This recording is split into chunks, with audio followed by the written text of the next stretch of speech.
Ink, Wolf replied, picking up the bowl with one hand. Pack bonds are sealed with tattoos using the magic in our blood. It won't hurt, he reassured me, noticing the apprehension on my face. I had no idea, I admitted nervously, furrowing my brows as I tried to recall if I had ever seen a tattoo on a shifter before. How did I never notice that? It's not something we advertise. Wolf answered me patiently, as if he were speaking to a child. They're not your typical tattoos, and we weren't sure if we could trust you at first. Can never be too careful, he said, flashing an easy grin. Even with the smile, a wariness pulled at him as he surveyed the remaining shifters. His gaze settled on Sophie, a fox shifter, studying the long scar that stretched from her cheek to chin, his jaw clenching. Some of the witches had enchanted their blades, and even Nia's healing hadn't been able to prevent the scarring. Reassurance flowed through me from the mate bond I shared with Callan, and I was grateful for it. It warmed my core, easing my nerves slightly.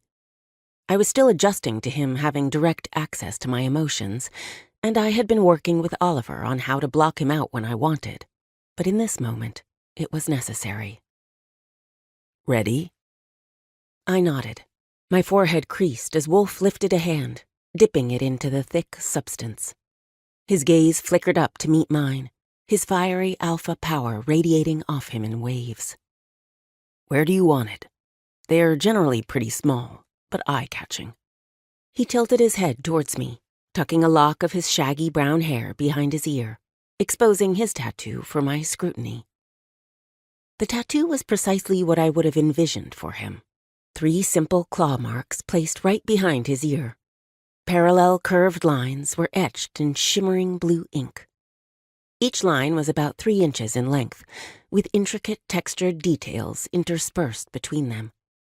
Arranged diagonally, the marks started behind his ear and extended in an upward direction, disappearing into his scalp. Hints of red flowed through the tattoo, almost as if it were alive and constantly moving. My lips parted as I admired the artwork. It's stunning, I remarked. He beamed, raising his hand to reveal the ink on his fingers.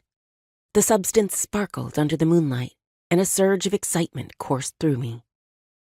Yours will be even better, I can feel it. We rarely use ink of this color. My eyebrows shot up in surprise, yet it made sense. Nothing about being a halfling fae shifter had been normal so far, so why should it start now?